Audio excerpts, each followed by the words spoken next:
Permettez-moi de vous citer les chirurgies de pénis que nous faisons habituellement. Nous faisons de l'agrandissement, c'est ce que nous faisons le plus. Quand on dit agrandissement, c'est-à-dire allongement plus épaississement. À part ça, nous effectuons l'épaississement seul. C'est le plus fréquemment demandé. Nous ne faisons pas d'allongement seul, je vous ai dit pourquoi. Et prothèse testiculaire. Nous implantons une prothèse dans le scrotum chez les patients qui ont eu une ablation testiculaire, le redressement du pénis courbé, la réparation de la courbure pénienne avec agrandissement, qui doivent être effectuées séparément. Pourquoi? Parce que nous faisons des injections de graisse pour épaissir la zone anatomique que nous traitons lors de la correction de la courbure.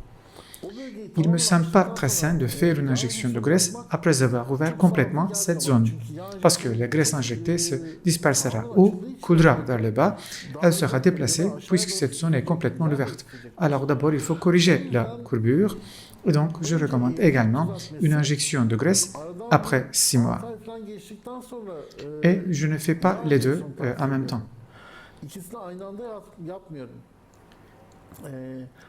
Il faut faire le redressement du pénis avant, puis l'injection de graisse, parce que nous devons ouvrir la zone où nous avons injecté de la graisse pour corriger la courbure. Cette fois, nous devons endommager la graisse que nous devons pénétrer sans rien endommager, ce qui n'est pas possible. La correction de la courbure d'abord, ensuite l'injection de graisse après 6 mois. Nous utilisons Renova dans notre clinique LCVT. LCVT signifie les zones de choc à basse intensité, est une technique susceptible d'améliorer la fonction érectile. Ça aide à traiter la dysfonction érectile. La méthode LSVT est un appareil qui fonctionne avec des ondes acoustiques. Ces ondes acoustiques de très haute intensité stimulent le pénis, ce qui stimule à son tour la vascularisation et augmente l'afflux sanguin vers la verge. Alors, dans ces cas, la méthode LSVT doit être appliquée en premier, après un mois et demi.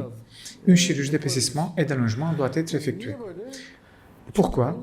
Parce que si nous faisons l'épaississement en premier, ces ondes acoustiques peuvent endommager le tissu adipeux que nous avons injecté. La résorption peut être importante.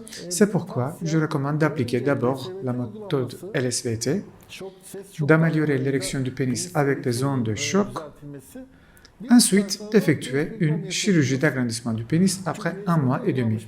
Parce que vous pouvez faire une chirurgie d'agrandissement du pénis où la LSVT a été appliquée, mais si vous faites le LSVT dans un endroit où une injection de graisse a été faite, cela peut endommager la graisse injectée.